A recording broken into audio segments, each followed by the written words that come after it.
చిత్తూరు జిల్లా పూతలపట్టు నియోజకవర్గంలో వేపన్నపల్లి గ్రామంలో వైసీపీ నిర్వహిస్తున్న గడప గడప ఈ ప్రోగ్రాంలో ఫీజు రీఎంబర్స్మెంట్ కోసం జస్వంత్ అనే యువకుడు నాకు ఫీజు రీఎంబర్స్మెంట్ జరగలేదు అని చెప్పి ఇక్కడ స్థానికంగా గడప గడపకి తిరుగుతున్న ఎమ్మెల్యేని ఆయన అబ్బాయి అడిగినందుకు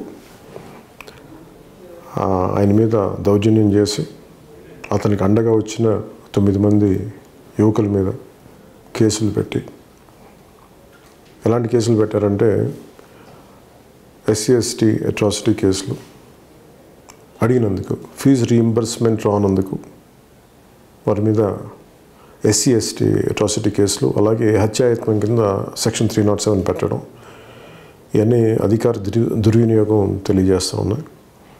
ముఖ్యంగా తిరుపతి జిల్లా నాయకులకి అందరికీ కూడా నా విన్నపం ఆ యువకుడికి అండగా నిలబడ్డ మన జనసేన యువత అందరికీ అండగా నిలబడండి. రాను వైసీపీ అధికారం వచ్చినప్పటి నుంచి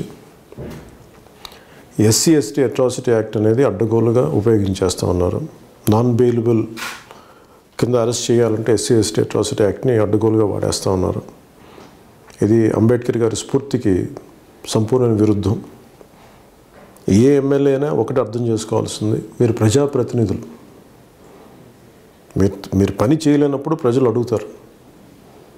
దానికి మరీ అడ్డగోలుగా ఏదైనా ఉంటే ఖచ్చితంగా దాని మీద మీరు చట్టపరంగా చర్యలు తీసుకోండి. కానీ మీరు అసలు మిమ్మల్ని ఎవరు అడగకూడదు. మేము ప్రజాప్రతినిధి అనే వాళ్ళకి కులం అనేది ఉండదు, మతం అనేది ఉండదు. వాళ్ళు ప్రజలు వారిని అడుగుతారు. ప్రతి ప్రజాప్రతినిధి కులాల ముసుగులో దయచేసి మీరు దాక్కోకండి. సమస్య ఉంటే దాంట్లో చట్టపరంగా తీసుకోండి. కానీ అడ్డగోలుగా మటుకు దయచేసి ఎస్సీ ఎస్టీ అట్రాసిటీ యాక్ట్ని అడ్డగోలుగా వాడేయకండి. సో జడ్జి గారు కూడా పూతలపట్టుకు సంబంధించిన జడ్జి గారు కూడా వారికి యువకులకి అన్యాయంగా పెట్టారని చెప్పేసి ఆయన కూడా వాళ్ళని వదిలేస్తే కూడా మళ్ళీ తిరిగి అర్ధరాత్రి మళ్ళీ ప్రత్యేకంగా ఇంకో దాని మీద ఇంకొంచెం కసరత్తులు చేసి ఇంకా ఇరికించారు వాళ్ళని. ఇది చాలా బాధాకరంగా ఉంది. ముఖ్యంగా ఎస్సీ ఎస్టీ అట్రాసిటీ యాక్ట్ని ఇలా అడ్డగోలుగా వాడేస్తున్నప్పుడు దీని మీద ఖచ్చితంగా జనసేన దీని మీద కొంచెం లోతుగా అధ్యయనం చేసి హ్యూమన్ రైట్స్ కమిషన్ కూడా తీసుకెళ్తాం దీన్ని.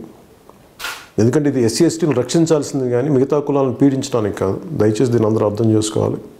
దీని మీద ఖచ్చితంగా మేము వచ్చే పిఎస్సి మీటింగ్లో సర్వసభ్య సమావేశంలో ఖచ్చితంగా దీని మీద చాలా లోతైన చర్చ జరపాలి. దీని మీద ఒక నిర్ణయం తీసుకుని మనస్ఫూర్తిగా నేను ఆకాంక్షిస్తున్నాను.